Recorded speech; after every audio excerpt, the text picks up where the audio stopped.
Hey YouTube, Steve here from Vegas Westside Shooters, and I'm bringing you a video today on why I finally broke down and decided to purchase the Sig P365 compact 9mm pistol. And I've resisted it, and I haven't purchased it for the whole time since it's been out. Really, I thought about it at the beginning, and then there were all the problems with the striker causing a drag on the primers and firing pins failing prematurely, and something to do with one of the springs. I think it was a trigger reset spring. I can't remember. Anyways, there was a bunch of mechanical issues, and so I decided I was going to opt out because both the carry guns I generally carry, the Glock 43 and the Springfield XDS-9, are highly reliable, and I feel comfortable with them. Never had a failure at the range, and so I just wasn't going to bite. And then the Gen 2 came out, and so all the pistols now that were made after about, I want to say either June or July, are this Gen 2 variant where they've rejiggered something so that you don't see as much firing pin drag on the primer, and they've reworked the spring on the trigger reset so that those mechanical problems seem to have vanished. I haven't seen a single complaint about those recently, and there have been several pistols tested for reliability. So what I decided to do is just to go in and check it out.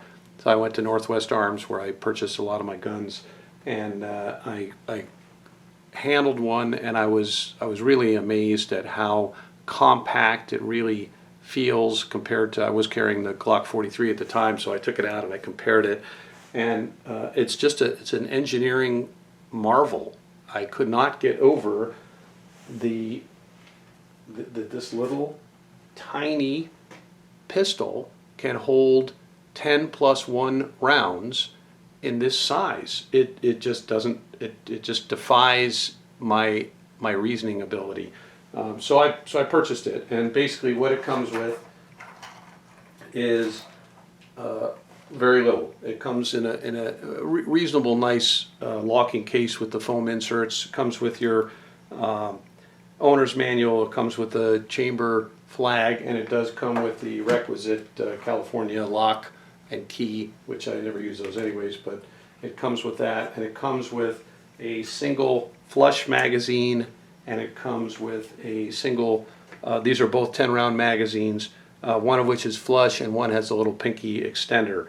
I will say this, with the flush magazine in place, I'm going to just, for the safety weenies out there, I mean, it's chamber's empty, there's no magazine in there, there's no rounds in the magazine, but with the flush one, I can get about 2.5 fingers on there.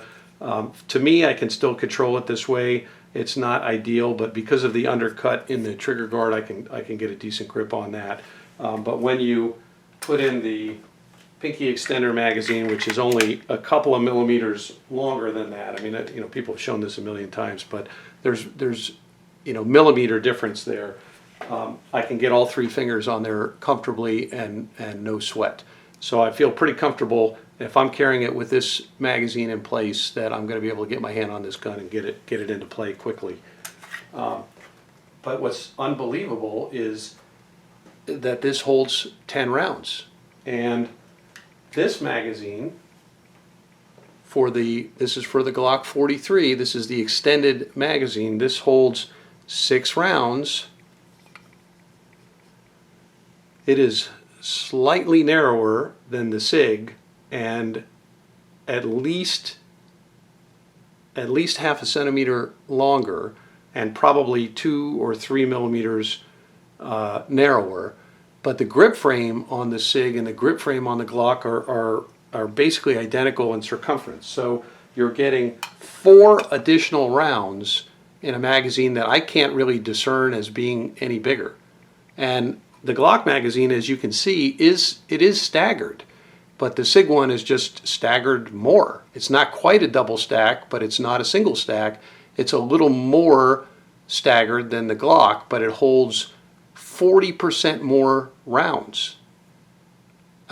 It's more than 50% more rounds, because Glock holds 6 and this holds 10. So that's more like 55% more rounds in a very similar package. So that is where the engineering genius in this pistol comes in, is not in the pistol, it's in the magazine that can fit in that footprint and hold almost double the capacity. And when you hold the guns up together, here's the Glock 43, here's the P365. I mean, I don't think I'm crazy, but these guns are the Glock is bigger than the Sig. I don't think anybody could argue that. This gun is smaller than this gun. So when you look at, just for comparison's sake, just put them side by side. Oh, incidentally, my other carry gun, which is the Springfield XDS-9, this holds, I usually carry it with the extended magazine, so this holds 8 plus 1, so that's 9, but, and again, sorry for the safety leanings, let's just clear it. It's clear. I mean, give me a break. You know, there's no comparison here. The Sig is way smaller than the Springfield and holds an additional 2 rounds in a much smaller package. So you know, I wanted to sort of demonstrate it just by showing on the table, and you can see, you know, the Springfield holds this many rounds plus the extra magazine. The Glock holds this, and the Sig holds this. So just visualizing it, you can see in a smaller package you're getting a hell of a lot more firepower.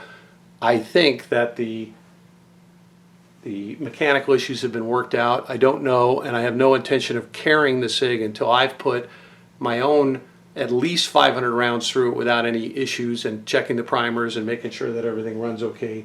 But I'm really looking forward to putting it through its paces and checking it out mechanically, because I feel like having an extra 3 or 4 rounds in the firearm and then an extra 2 or 3 in my backup magazine in my pocket is very reassuring. You know, I'm going to have 21 rounds in a similar package to what I'm carrying with the Glock, where I'm having 13 rounds, and 21 beats 13 any day of the week.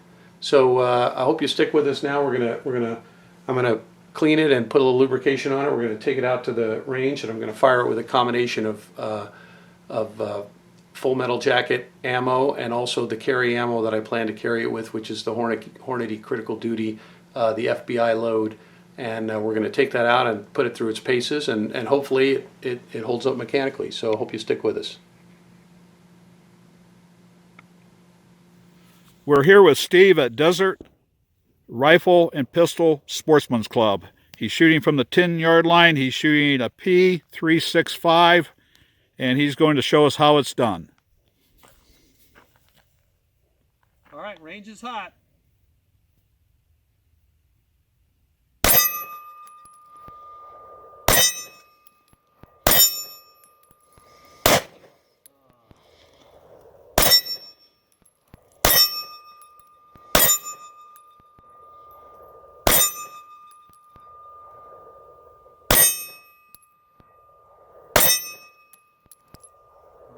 Well, okay.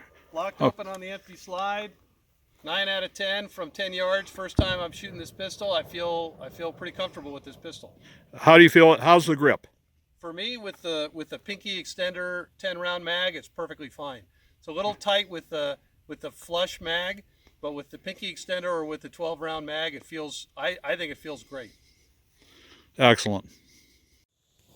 All right, here we are out here shooting the Sig P365. John has the 12-round extended magazine in it from 10 yards, shooting an 8x10 steel target.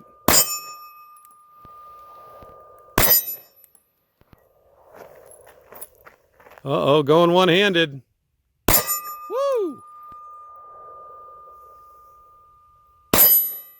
Look at that.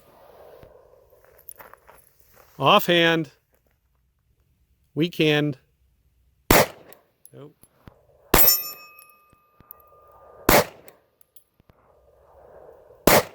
missing now. Well, you went with your weak hand, but overall, let me ask you a question. What do you think about the shootability of that pistol? How does it feel? It feels fine with the extended mag. Yeah, for your hands, for your big for hands. the shorter mag, it doesn't feel so good. The extended mag feels really good. Okay, Yeah. awesome. Thanks. Yep. We're here with Steve at Desert Sportsman's Rifle and Pistol Club. We're going to do a walk shoot drill. He'll shoot when he hears the whistle. Steve, are you ready? Ready. Okay. All right, Go. Okay, start walking. Keep that blade stance.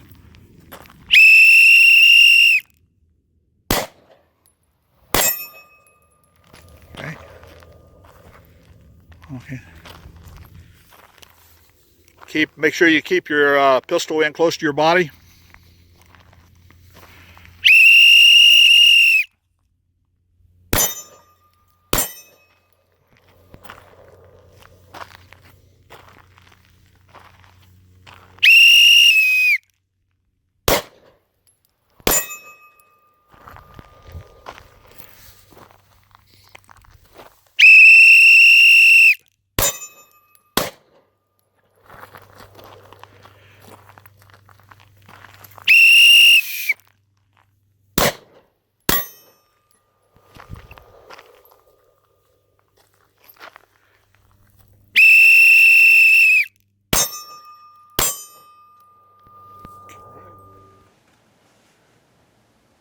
Okay, I'm back from the range, and I had to cut the session a little bit short because it was getting dark, but we did manage to shoot well over 100 rounds through the Sig. I actually shot about 100 rounds of the Winchester white box 115 grain FMJ, and I shot about 15 to 20 rounds of the Hornady Critical Duty 9mm plus P 135 grain flex lock, which is the FBI's round, and it's going to be my carry round, and I didn't have a single hiccup with the gun.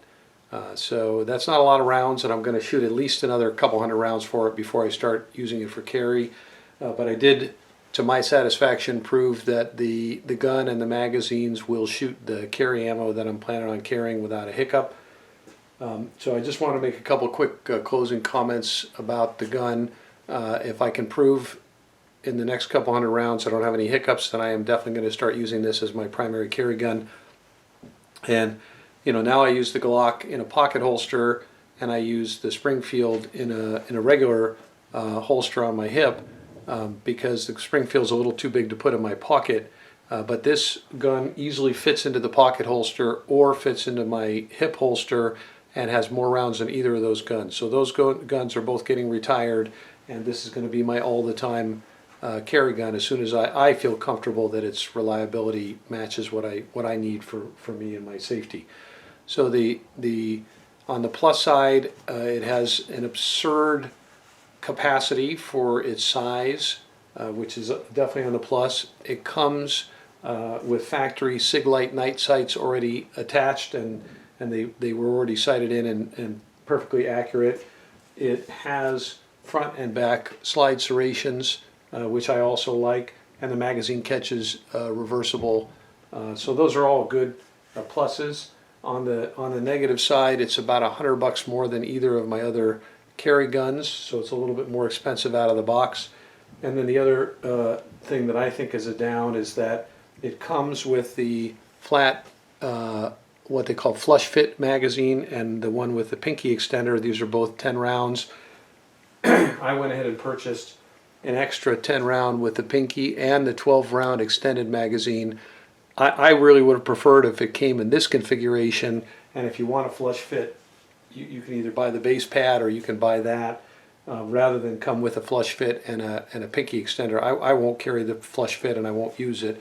It makes it a little more difficult and uncomfortable to shoot.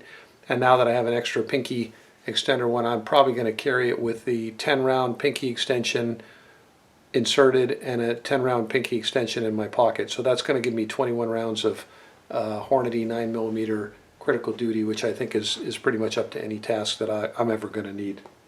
And the other downside is these magazines are almost $50 each.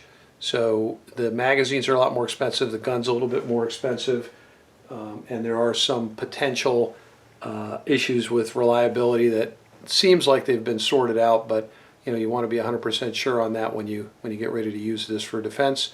On the positive side, the capacity outdoes anything in its size class. It's comfortable. It's comfortable to shoot. I felt comfortable shooting it, and that's my first shooting session.